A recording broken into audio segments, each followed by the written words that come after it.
Good afternoon from a rainy and windswept Meadows. This is the second day of my performances of taster sessions of my show, Delivering the Impossible. Today we're going to probably do pretty much the same kind of thing that we did yesterday, but I might depart at the end. I might do something different. Welcome to everybody who's here. There's nobody here, but if you're looking at this online, welcome. The whole point of my show is that if you look at things from a different point of view, you can be much cleverer about what you do. And traditionally I open this by talking about Isaac Newton, the astronomer and astrologer. I couldn't say astronomer at all yesterday. I don't know why I was struggling with that word. But Isaac Newton said, if I have seen further, it's because I've stood on the shoulders of giants. And a friend of mine once said, if I've seen further, it's because I've looked down the right end of a telescope. So different points of view are very important. One of the founding fathers of computer science, a chap called Alan Kay, who invented object-oriented programming, if you know anything about computer science, he said that point of view is worth 80 IQ points. And this is quite exciting in one way, because it means that 80 IQ points is basically the difference between a genius and an idiot. So if you're a normal person and you get an extra 80 IQ points, that would make you a genius. So seeing something in the right way gives you the opportunity to see something like a genius, to see something in a way that makes you very clever. And I'm going to talk about some ways of looking at project management that may allow you to be very clever in the way that you look at projects. And the title of this talk is Delivering the Impossible. So the possibility is that by doing that, by kind of looking at things in the right way, you can make something possible that currently seems impossible. What else was I going to say? Oh yes, so yes, different points of view. And I'm talking about software development project management mainly. And I have had some pushback about this. Is this really a fringe show? Is this really something that you should be talking about at the fringe? Doesn't sound like comedy. Not that many jokes in it yet, but we'll see. This is a very early development version of this show. And I think I'm going to find jokes as I go along. But also kind of like software development. Why should anybody care about it? Why should the ordinary man walking across the meadows in a high wind with chance of rain, why should they care about software development? Well, one reason is a quote. It's 13 years old now, from a chap called Mark Andreessen, who you might not have heard of. Mark Andreessen is the man who was responsible for Netscape, which was the first web browser. So you know, things like Chrome and Safari, they're web browsers. Netscape was one of the first web browsers. And I'm just laughing because I've got a late arriving punter, so I will keep talking, but he's going to arrive and then I'll probably just slightly change my tack. So yes, welcome late arriving punter. I'm talking closely into the phone, but I'll back off a little bit. And also the sun's come out as you've arrived and it's not raining, which is great. So what I was talking about was, I was talking about a chap called Mark Andreessen. Have you heard of Mark Andreessen? Yeah. So Mark Andreessen was involved in Netscape, one of the earliest browsers. And now he's involved in a company called Andreessen Horowitz, which is a company that invests in new tech. It's one of the giant investors in new startups in Silicon Valley.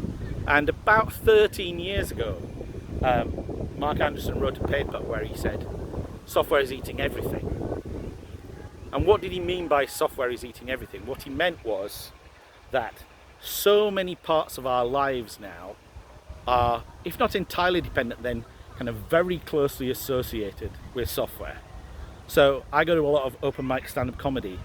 The kind of basic thing that open mic stand-up comics talk about is dating apps and how terrible they are, but they seem entirely reliant on them. I've even seen people online suggest that it's somehow inappropriate to meet people in any other way apart from via a dating app. So software has eaten dating, romance, certainly with pornography, software's eaten substantial amounts of sex. Television, we're going through this turmoil at the moment with SAG-AFTRA. Why is that? Because software is eating television. Because companies like Netflix and Amazon, they've all got together. They're trying to use software to completely devour that industry and make the people who are creatively working in it dependent on their software. And the same to some degree with food in kind of straightforward ways that you think about with Deliveroo. If you fancy a pizza, you use Deliveroo. If you can't be asked to go to the supermarket, you order all of your shopping and it's delivered. But also, there's lots and lots of software that you don't see behind that in the supermarket, making sure that there is food on the shelves. There's enormous amounts of software. So software is devouring lots and lots of aspects of our lives. Politics, what the hell happened in 2016? Trump won and Brexit won. Was that somehow connected to the algorithm in Facebook? A lot of people think so. So a lot of aspects of our lives are quietly or not so quietly being devoured by software. So when I've been pitching this talk, I've been saying to people, would you like to come to a short talk about how to rule the world? Which seems a bit cheeky because it's a talk about software project management. But if you just think for a minute about the people who do really have massive amounts of influence in the world now, those are people who sit atop an empire of software. So it's not entirely dishonest. Okay, it's a bit of a marketing ploy, which has resulted in one person turning up to my talk so far. So that's why now, because software is this really, really important part of what's going on at the moment. Why me? Why should I be talking about this? I'm talking about ruling the world, but I'm actually delivering a talk in a field. Maybe I don't have that much power and influence. There's some boring answers and some, I hope, slightly less boring answers. The boring answer is that I have a lot of experience in delivering projects. I've been doing it now about 15 years. The first project that I managed was that I managed two former East German software developers who learned how to write software on Commodore 64 smuggled over the Berlin Wall. I managed some software development that they were doing. I think I was given the job because actually I'm terrible at software development myself. Just a bit of disclosure there. But I do have a lot of experience. I've been doing it a while. I've delivered projects for big commercial organisations and for government. And so that's my experience. That's the boring reason. The slightly less boring reason, and I'm yelling into the camera because I think you might not be getting anything but wind in this. The slightly less boring reason is that I'm under no illusion, which is the kind of illusion that a lot of books, a lot of talks on project management put forward, that this is somehow a simple process, that if you only follow the methodologies in the right way, then your project will be guaranteed to succeed. I am not under that illusion at all. I know the whole process is kind of crazy.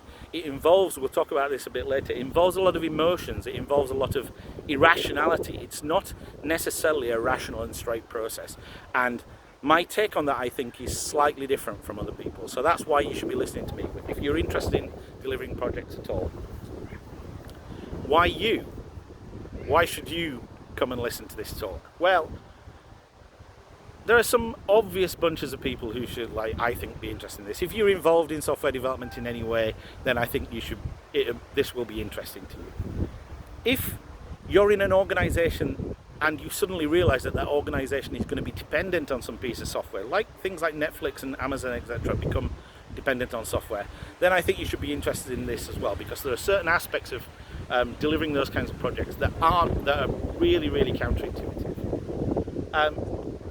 And then finally, I think there's another group, and this is a bit cheeky, but I think everybody else should be interested as well, because I think anybody who's involved in any kind of creative project can learn something from what I'm going to talk about the different ways of looking at projects, and especially the kind of desert that I talk about at the end, and that's going to be the end of my talk really. That is kind of relevant to all sorts of creative endeavours, not just software. Okay, so before I try and explain these different ways of looking at software development, I'm going to have to kind of lurch a bit to a different subject. It's not a subject that's strange to you, but it's important that we start here so that we can get back to understand what making new things is like, what creative project management is like. I'm going to talk a little bit about cars. In Japan, there's an extremely successful manufacturer of cars, the Toyota Motor Company.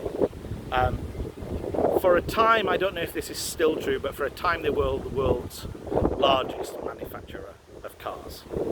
And Toyota have been thinking about how to make cars since the 1930s. In fact, the Toyota sewing machine company went and paid a visit to the Ford Motor Company in the 1930s, and they looked at the way that Ford was making cars, which was mass production. And they realised that they couldn't quite do it like that for two reasons. One, because the Japanese market was very small. I have to hang on to the tripod here. One, because the Japanese market was very small, and two, because it was very cyclical. So sometimes there were rapid downturns and nobody wanted it. So they put together a way of making cars which was very dependent on what people wanted. So it paid much more attention to the audience for the cars, the kind of consumers of the cars, and they devised a way of making cars. They call that the desire of cars from the people who want the cars. They call that pull, and they devised a way of making cars. It was in a production line, but that production line was kind of kicked off by the desire from the consumers of the cars. They also came up with some other very good ideas. Basically, they realised that anything that isn't directly adding something to the car, so any time that the production line stops is a waste. Anything that's not directly adding to the car because it's being stored next to the production line, that's a waste. So they came up with this thing called just in time. Now this production line that kind of keeps flowing steadily and keeps adding bits and continuously changing that so that there are always bits being added, this is called a value stream. And for an existing product, the value stream is not straightforward because it's hugely complex to generate, but it's kind of understood. You have these different bits and they're making a car. Now, the reason I've kind of diverted off to talk about cars is because cars are an existing, understood product. And the important thing to understand when we're talking about software development of a new product is that what we're developing is not understood. It's a new product. If it was understood, we probably wouldn't be going to the trouble of building a new one. It's an entirely new product. And the result of that is, rather than having the kind of value stream that we have with Toyota, where we've got this wonderful production line and bits get added, we have two value streams in a brand new product. One of them is weird, and the other one doesn't exist. The weird one is the idea.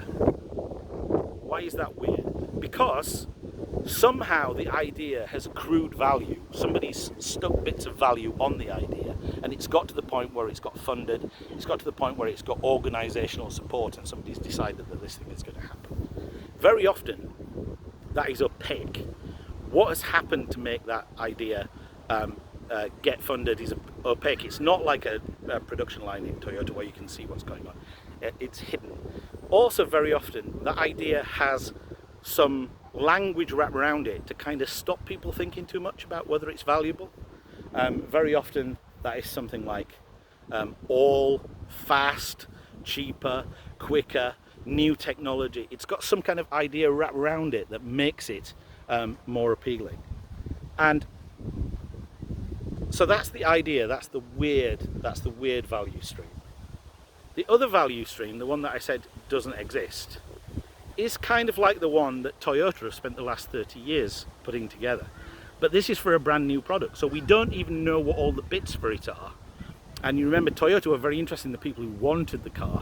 We don't know necessarily who the people are who want this product. We don't know what they want. So we have to kind of assemble that value stream as part of our project development. But here's the tricky thing. The process of trying to assemble that value stream, of starting to really understand how we need to put the bits together to really assemble this product and deliver it to some real people, that knocks the weird idea. It starts to take the shine off the idea. So maybe this discussion about it could do everything that the old system did. Well, when you start to do it, you start to realise that's going to be difficult. That's going to be very expensive.